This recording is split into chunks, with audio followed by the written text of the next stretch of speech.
सोलापूरमध्ये तापमानाचा पारा दिवसेंदिवस वाढतानाच पाहायला मिळतोय। खरं तर काल जवळपास 44.7 डिग्री सेल्सियस तापमानाची नोंद जी आहे ती कालच्या एकंदरीत हवामान विभागाकडून आलेली आहे। त्यामुळे परवा दिवशी म्हणजेच 1 मे रोजी जे आहे ती या ठिकाणी 44.1 डिग्री सेल्सियस तापमानाची नोंद झालेली होती।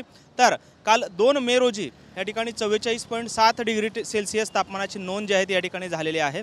त्यामुळे सोलापूरकरांची अक्षरशः लाही झाल्याचं चित्र पाहायला मिळतंय। रस्त्यांवर दिवसभरात शुकशुकाट देखील पाहायला मिळतोय।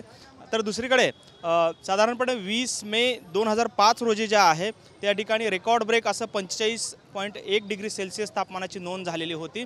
मात्र यंदाच्या वर्षी त्या तापमानाच्या उंबरठ्यावर किंवा त्या रेकॉर्ड मोडण्याच्या उंबरठ्यावरती हे तापमान जे आहे ते वाढलेलं आहे। मात्र असं असलं तरी सोलापूरकर चहाच्या टपरीवर असल्याचं चित्र पाहायला मिळतंय। कितीही तापमान झालं तरी सोलापूरकर चहा पिताना दिसतात। आपल्यासोबत काही चहाप्रेमी या ठिकाणी आहेत। सर, खरं तर रेकॉर्ड ब्रेक तापमानाची नोंद जी आहे ती काल झालेली आहे। 44.7 डिग्री सेल्सियस तापमान काल सोलापूरमध्ये होतं। असं असताना आपण चहा पिताय, काय नक्की रहस्य आहे? चहाचा रहस्य नाही याच्यामध्ये, हे एकत्र येऊन गोडव्याचा रहस्य आहे। चहाचा रहस्य नाही आहे। गरमीला ते तर आहेच आहे, पण एकत्र येऊन जे चहामध्ये गोडवा आहे ते 44 काय 45 काय किती जरी राहिला त्यात गोडवा आहे हा।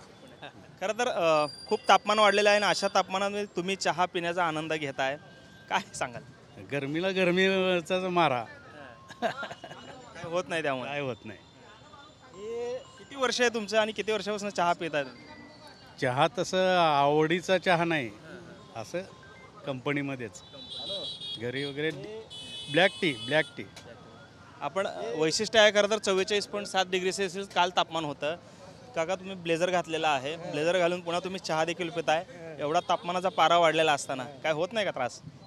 त्रास काही होत नाही। हे आपलं एक पारंपरिक पेय आहे, लहानपणापासून चहा पितो आहे। आज माझं वय 61 आहे, त्यामुळं बाह्य वातावरणाचा चहा पिण्याशी काही संबंध नाही, कुठलाही परिणाम होत नाही। आज आम्ही इथं बौद्ध साहित्य संमेलनासाठी आलेलो आहोत।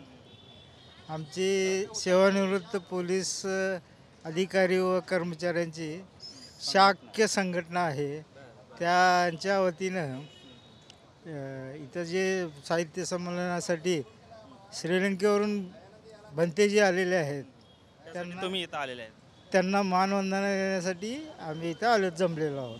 काका, वय जास्त आहे तुमचे, मला 60च्या आसपास वय दिसतंय किंवा त्याच्या पुढेही असेल, मात्र अशा तळपत्या उन्हामध्ये देखील तुम्ही चहा पिण्याचा आनंद घेताय, काय त्रास होत नाही का? नाही त्रास होत। कधीपासून चहा घेताय तुम्ही?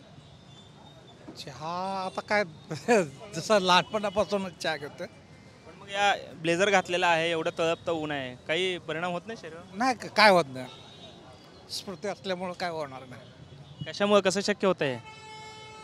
माणसाचे ते आपल्या ह्युमिनिटी पाहिजे माणसाच्या याच्यामध्ये कुठलीही गोष्ट करताना। आणि आपल्याला इथं कसं सवय वातावरणाचं या, आणि या वातावरणामध्ये ब्लेझर जरी घातलं तरी तसं थोडा बहुत हे उन्हात हे होतंच, पण आता एवढं काय नाही, एवढं ब्लेझर काय एवढं हे नाही, थंड असते हे झाल्यानंतर। पेय पिलं तर उलटं गरम होतं आहे, थंड पेय पिल्यानं उलटं गरम होतं आहे, पण चहा पिल्यानंतर जरा गरमीला मारली जाते, उत्साह येतो आहे।